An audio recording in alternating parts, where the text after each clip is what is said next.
Hello friends, tale treasures the hidden gems या चॅनलवरती तुमचं मी उज्ज्वला मनापासून स्वागत करत आहे. UPSC वाला लव कलेक्टर साहेबा हे पुस्तक आपण वाचत आहोत. पुस्तक खूपच छान आहे आणि खूपच इंटरेस्टिंग आहे, त्याचबरोबर खूप उपयुक्तसुद्धा आहे. UPSC MPSC परीक्षा देणाऱ्यांसाठी तर खूप वरदानच आहे. त्यामुळे पुस्तक शेवटपर्यंत नक्की ऐकत रहा. प्री का फोबिया.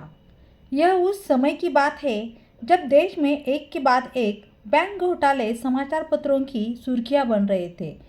बड़े बड़े घोटालेबाज पैसों की चपत कर विदेश की ओर पलायन कर रहे थे. दिन था रविवार का, तारीख 3 जून 2018. यह दिन कई अभ्यर्थियों पर कहर बनकर टूटा. हर साल की तरह यूपीएससी ने इस बार भी प्रीलिम्स परीक्षा में सवाल पूछने का पैटर्न में उलटफेर किया. वर्ष 2018 के जीएस पेपर देखकर के कई परीक्षार्थियों को छठी का दूध याद आ गया. पूछे गए प्रश्नों से ऐसा प्रतीत हो रहा था कि पेपर सेटर बच्चों को यातना देना चाहता है. यही नहीं, पेपर करते समय एंजल की भी हवा टाइट हो गई. OMR शीट में गोले भरते समय डिप्रेशन जैसा महसूस हो रहा था. हालांकि सीसेट का पेपर कठिन नहीं था. एंजल ने कैलकुलेशन किया तो उसके नंबर 120 के आसपास आए थे. हालांकि पेपर इतना सरल नहीं था कि कट ऑफ 100 नंबर के ऊपर चला जाता. यह पिछले 10 सालों का सबसे कठिन पेपर था. मैं अपना पेपर सही होने से ज़्यादा इस बात से खुश था कि एंजल का पेपर अच्छा हुआ है और उनकी प्रारंभिक परीक्षा निकल जाएगी. हुआ भी ऐसा ही. 40 दिन बाद जब PDF में एंजल का रोल नंबर दिखाई पड़ा तो मेरी खुशी का ठिकाना नहीं रहा. लव गुरु और अनीश को छोड़कर हमारे सभी मित्रों ने प्रारंभिक परीक्षा को फतेह कर लिया था. मैं एक दिन लाइब्रेरी में बैठे बैठे आंसर राइटिंग की प्रैक्टिस कर रहा था. कलमे घिस दो, कुर्सियाँ तोड़ दो, बिना हिले बिना डुले बिना रुके UPSC फोड़ दो, कंधों पर हाथ रखते हुए लव गुरु ने शायराना अंदाज में कहा. क्या बात है लव गुरु भाई, आजकल बड़े शेर निकल रहे हैं.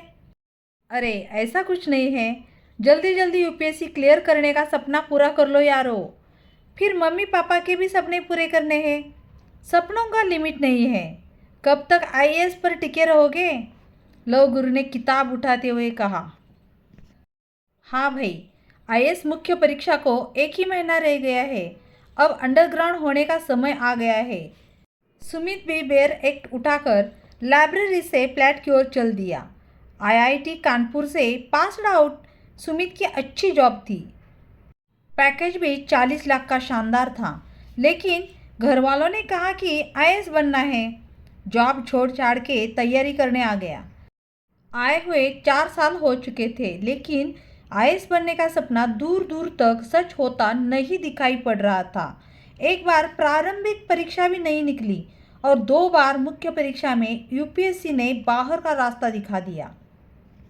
हमारे मित्रों में गिरीश और विजय ने सिविल सेवा का साक्षात्कार दिया है. इन लोगों के मुखमंडल से ही सुनना चाहेंगे कि मुख्य परीक्षा को लेकर क्या रणनीति होनी चाहिए. एंजल ने कहा. सिविल सेवा मुख्य परीक्षा का उद्देश्य होता है अभ्यर्थी की समग्र बौद्धिक गुणों की जांच परख करना तथा अभ्यर्थी द्वारा अर्जित ज्ञान का बेहद गहराई से आकलन करना.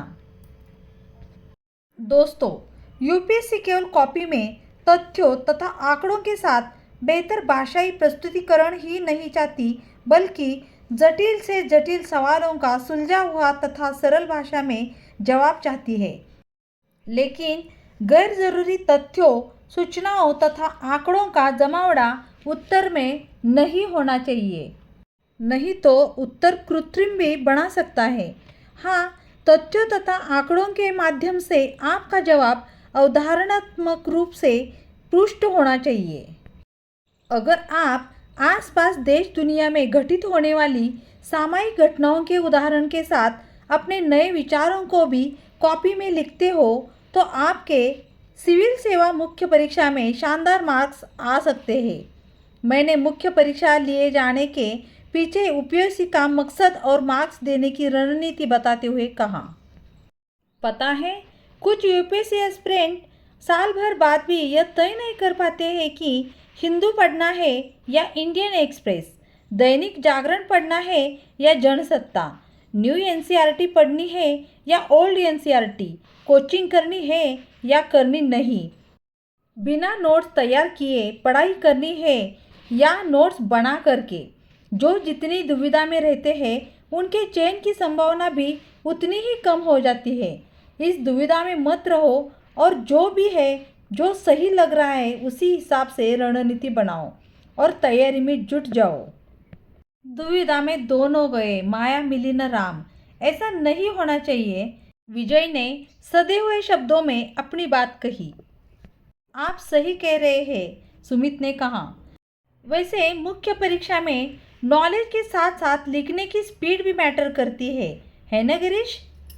अगर लिखने का स्पीड कम है तो मुख्य परीक्षा भूल जाओ, या फिर डेली प्रैक्टिस इतनी करो कि लिखने की स्पीड अच्छी खासी हो जाए।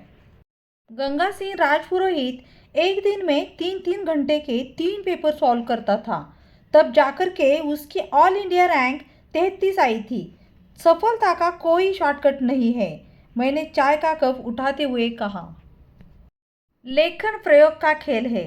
जितने विविध विषयों पर आप लिखेंगे उतना ही आपके शब्दों और वाक्यों में धार आएगी, उतना ही प्रभावशाली होगी आपकी अभिव्यक्ति की क्षमता।